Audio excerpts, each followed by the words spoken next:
Town సెంటర్లో address ఇస్తే దాని వాల్యూ వేసేసారు. ఇక్కడ జరిగిందంటే వెరీ సింపుల్, ల్యాండ్ ఇచ్చింది ఒక దగ్గర, కానీ హౌస్ అడ్రస్ చూపించింది ఎక్కడంటే సిటీ సెంటర్లో ఒక ఇల్లు చూపించారు. రిజిస్ట్రేషన్ వాల్యూ ప్రకారం అది వచ్చింది. ఆ విధంగా 63 కోట్లు 754 కోట్లు. అదేవిధంగా తిరుపతిలో కూడా ఒక 170.99 కోట్లకి యాక్చువల్గా 29 బాండ్స్ స్కామ్ వచ్చింది అధ్యక్ష. అదే కాదు, విశాఖపట్నం కానీ చాలా మున్సిపాలిటీలు ఇచ్చారు. దీని మీద యాక్చువల్గా vigilance enforcement enquiry, CID enquiry వేసింది. దాని డీటెయిల్స్ వస్తాయి అధ్యక్ష. రాగానే దాని మీద ఖచ్చితంగా యాక్షన్ తీసుకుంటాం. ఇక్కడ విశాఖపట్నం తీసుకుంటే అధ్యక్ష, మొత్తం విశాఖపట్నం వరకు 226 బాండ్స్ యాక్చువల్గా పెండింగ్ ఉన్నాయి అధ్యక్ష. అందులో 95 వచ్చి షార్ట్ ఫాల్స్కి వాళ్ళకి మెసేజ్ ఇచ్చున్నాం, వాళ్ళు వచ్చి షార్ట్ ఫాల్స్ క్లియర్ చేయాలా. 51 వచ్చి వాళ్ళు గిఫ్ట్ ఇవ్వాలా, వాళ్ళు ఇస్తే ఇచ్చేస్తారు.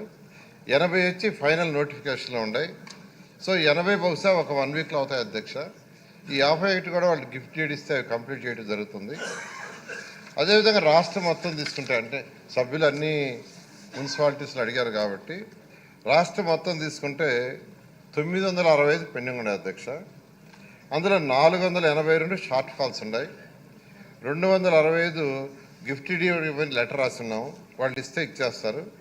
218 నోటిఫై చేశారు, అంటే 1 వీక్ టైం ఇచ్చి నోటిఫై చేసి ఇష్యూ చేయబడుతున్నారు అధ్యక్ష. తర్వాత 2014-19 అధ్యక్ష నెలకి 58 టీడీఆర్ బాండ్స్ మనం ఇచ్చాం అధ్యక్ష. గత ప్రభుత్వం 47 ఇచ్చింది. ఈ ప్రభుత్వం వచ్చిన తర్వాత నెలకి 27 ఇస్తున్నాం, అంటే తగ్గినాయి. కారణం ఏంటంటే మొదటి 5 నెలలు ఆల్మోస్ట్ అన్ని ఆపున్నాం అధ్యక్ష. తణుకులో, తిరుపతిలో జరిగిన ఈ స్కామ్స్ వల్ల వాటిని ఆపమన్నాం, అందువల్ల ఆపాము. తర్వాత మళ్ళీ ఏంటంటే రియల్ వాల్యూకి, అంటే ఒరిజినల్గా ఎక్కడైతే ల్యాండ్ ఇచ్చారో ఆ వాల్యూకి ఇష్టపడి ముందుకు వస్తే ఇస్తామని చెప్పాము అధ్యక్ష. వాళ్ళే వచ్చారు ముందుకి, డిలే అవుద్ది సార్ మాకు వాల్యూకి, దాని మీద ఆర్డర్స్ ఇచ్చాము. చాలామంది యాక్చువల్గా ఒరిజినల్ వాల్యూ అంటే రియల్ వాల్యూకి తీసుకోవడం జరిగింది అధ్యక్ష.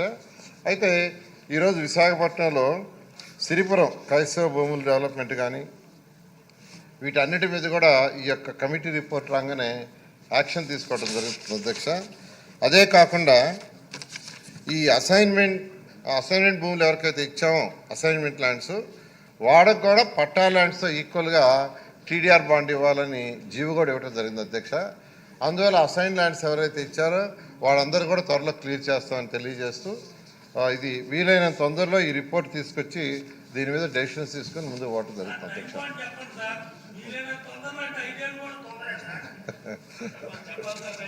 ఎందుకంటే ఇది ఒక 3 monthsలో దీని మీద కంప్లీట్గా యాక్చువల్గా కంప్లీట్ చేస్తామని సభకు తెలియజేస్తాం. యాక్షన్ కూడా తీసుకోవాలి. ఎందుకంటే మా రాధాకృష్ణ గారు ఆయన చెప్పడం మర్చిపోయాడు. నేను ఎంపీ కింద ఉండగా నాకు అందిన సమాచారం, ఎందుకంటే ఊళ్ళోకి రాలేకపోయాను కదా నేను, నాకు అందిన సమాచారం ఎక్కడో ఊరవతల ఒక పార్క్ తీసుకుని ఆ పార్కు గురించి కూడా టీడీఆర్లు కూడా ఇష్యూ చేసినట్టుగా అది వాస్తవం అధ్యక్ష. దాని మీద మరి ఇటువంటి వాటి మీద డెఫినెట్గా సమగ్రమైన విచారణ జరిపి దోషుల్ని ఎలా శిక్షించాలి అనేది కూడా మీరు యాక్షన్ ప్లాన్ చేయాలి. చేస్తాం అధ్యక్ష. ధన్యవాదాలు. Question number 702